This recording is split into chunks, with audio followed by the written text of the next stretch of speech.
Hi, I'm Colleen Nelson, licensed therapist, trauma expert, and fellow badass woman ready to rise up right alongside you. This podcast, Let the Rest Burn, is for the woman who has ignored, attacked, or even silenced her inner voice because she thought it was broken and needed to be fixed. It's for the woman who is ready to rise up and fully step into her desire, her joy, her full power, and make the impact she was destined to make. For the woman who cannot stand one more second waiting, watching, and witnessing the world crumble and is ready to rebuild and expand into a better future. For a woman who is so done trying to fix the world, she decided to start with healing herself, and she let the rest burn.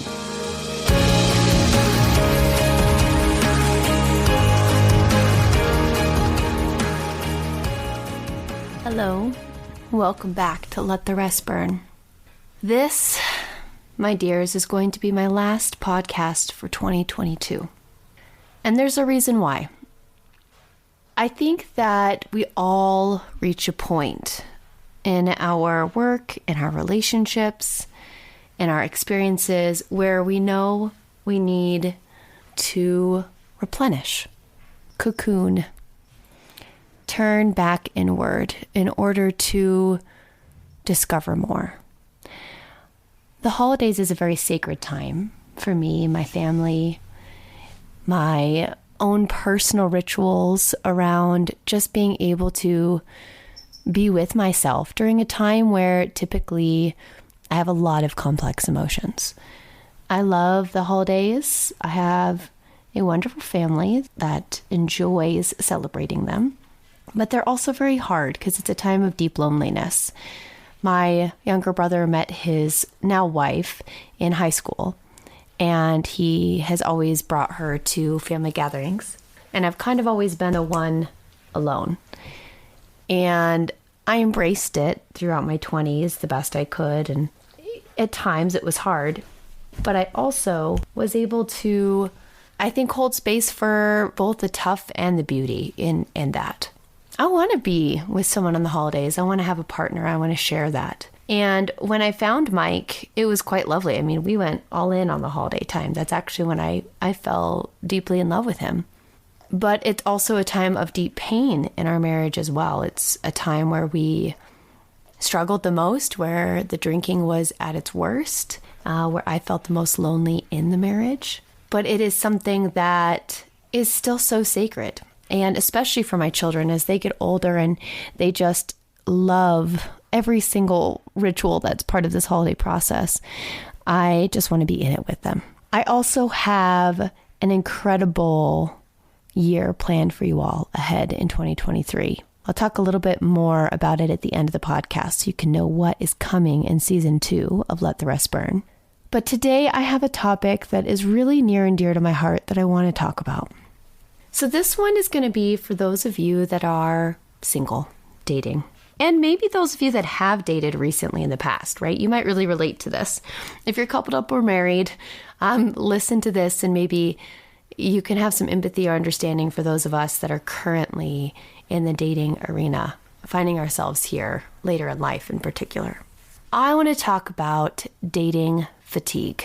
So I will be the first to say that I always love to practice what I preach. I put my self-relationship at the very top of the list.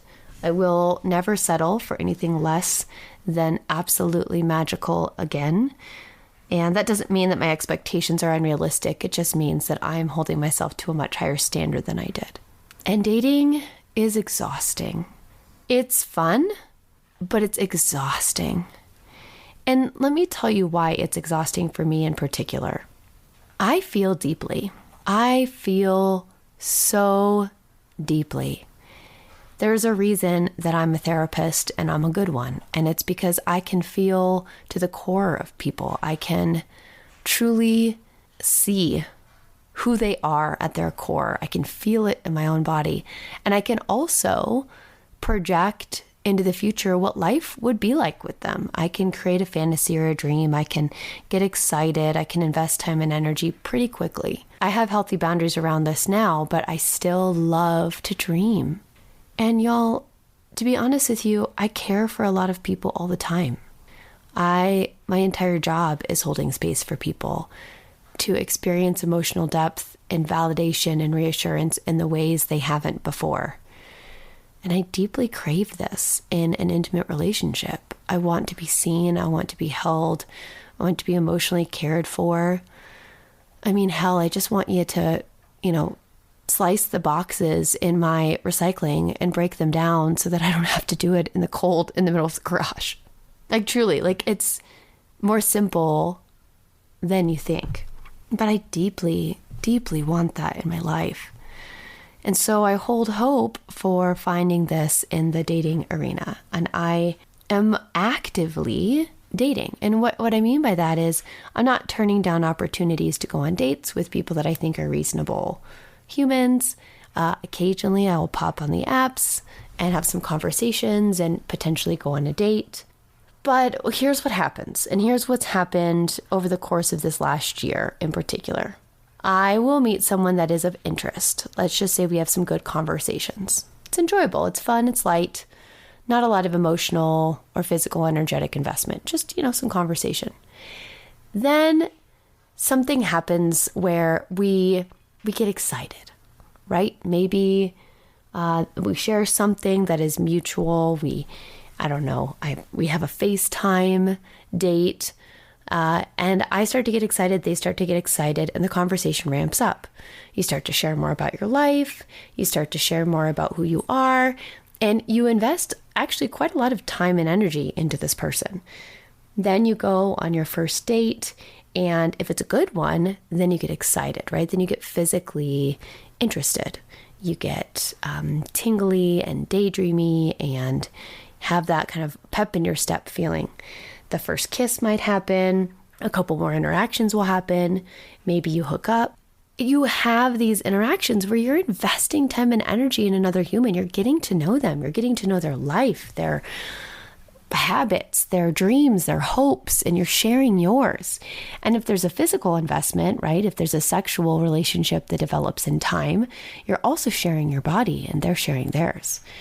I am definitely a proponent of holding that desire to a high standard and making sure that sleeping with someone does not happen right away, but it is part of the dating process. It's part of relationships. And so this is the challenge, because what happens is I can go on some of these incredible dates, and then we discover after 3 dates, 4 dates, 5 dates, 10 dates, 15 dates, that it's not the right fit.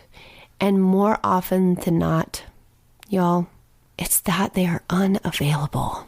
I am so tired of unavailable men. I literally cannot with another unavailable man. And this is what I would tell myself if I was, therapizing me, as I would say, you're attracting unavailable men because you are unavailable. What about you is unavailable? And there's merit to that. But after you've done enough interpersonal work, you've done exploring, you have integrated your shadows, you have activated your relationship with yourself, you have loved yourself through the highs and the lows, you've ridden the waves. It's like, why the fuck am I still attracting unavailable man? I am very available. And so there's a part of this that I think is just legitimately dating fatigue.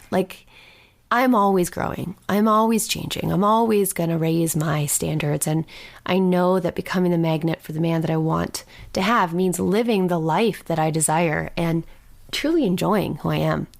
But part of this podcast is being just real and honest with you all. I can't just stand on a soapbox and be like, live the embodiment of love and love will find you. I mean, sure, that's true. And also, you know what? Sometimes it sucks. Sometimes it's a rainy day alone when you really just want to be in bed, snuggled up with somebody, making you a cup of coffee and, holding you close. And you can love yourself through that all you fucking want. But at the end of the day, sometimes you just want someone to hold you. Dropping all the F-bombs today.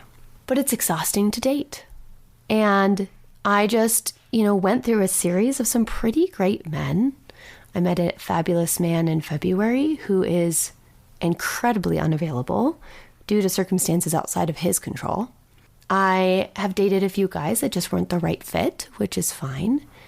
And, most recently, I went on a couple dates with a man who is lovely, but kind of rediscovering his wild, adventurous side, and definitely not in a position for wanting deep partnership at this time. And so there's beautiful moments with these people, but there's no desire for commitment and partnership. And the more honest I get with myself, the more I realize that is what I want. I don't want just fun and adventure. I don't want just a lover. I don't want a friend. I want a partner. And it's exhausting to put yourself out there, to ask for what you want, to be honest in the beginning, and still end up with the same response of not being ready, not being right, not being your person. I know I'm not alone in this because I have some single friends that are going through this as well.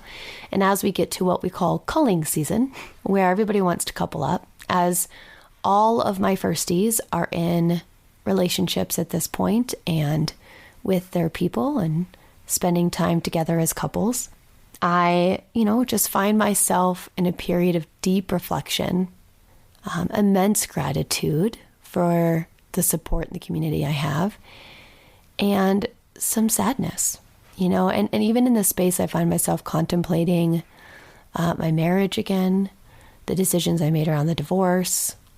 It's so hard to be in this space and to just be okay with waiting. And so here's where I'm going to come at you with some wisdom, and I'm going to apply this to myself as much as I want you all to apply this to you. I want you to cocoon. In fact, I'm doing a masterclass about this, so I'll expand on this in later November. I want you all to cocoon. I want you to protect yourself. I want you to pull back. I want you to pull the blinds down, pull the covers up. I want you to pour an extra cup of tea. I want you to download all those rom-coms. I want you to be strategic about who you're talking to, who you're not talking to. I want you to take a step back from big projects. I want you to cocoon. If you are in dating fatigue, work fatigue, passion fatigue, growth fatigue, let's all cocoon. Let's turn inward. Let's winter together. Let's replenish our souls. Let's redetermine and recalibrate what it is we truly desire. So as the sun warms us up in the spring and as we turn back towards our deeper work, we take these lessons with us. We allow this space to move us, to change us, to transform us so that we become that big, beautiful butterfly that magnetizes exactly what we want into our life. Being in the cocoon is necessary for transformation. And as much as we want to avoid it, it's part of it. So here I invite you in. I invite you into the cocoon with me. Let's all turn inward. Let's take this November and December and just breathe. Watch the snow fall. Allow our joyful rituals to take us over. Let all the different complex emotions emerge and just be in the space that you need to be in. I'm coming back on for season 2 in 2023 with one of my most favorite offers I think I've ever created. I'm creating a year-long container in which we unpack the 12 shadow archetypes one by one. January, we'll begin discussing the wounded child. Each month, I will do a podcast episode digging into how this affects our sex life, our business, our relationships, our own self-worth. And if you desire to dig deeper with me, I will be holding a beautiful cathartic space inside an app called Telegram, which is kind of like a walkie-talkie app. It's a place for voice notes and messages, and we're going to come together in community and really integrate each shadow archetype into our true self, so no one can tell us something we don't already know. I'm also going to be offering a mastermind for the select few that want to meet with me on Zoom and really dig into how this is applying in their life, that want to co-create a space, a gathering where we can come together and heal together. This is launching January 2023, and you, my beautiful community, are the first to hear about it. So if you're listening and you're tingling from head to toe and you want to be part of either the Telegram community or the mastermind, message me. There are limited spots for the mastermind. The Telegram community, I'm going to allow for natural organic growth, hoping that it grows with all the souls that want to join. Lastly, I have some exciting news. I am going to be a speaker at PodFest in Orlando, Florida in January.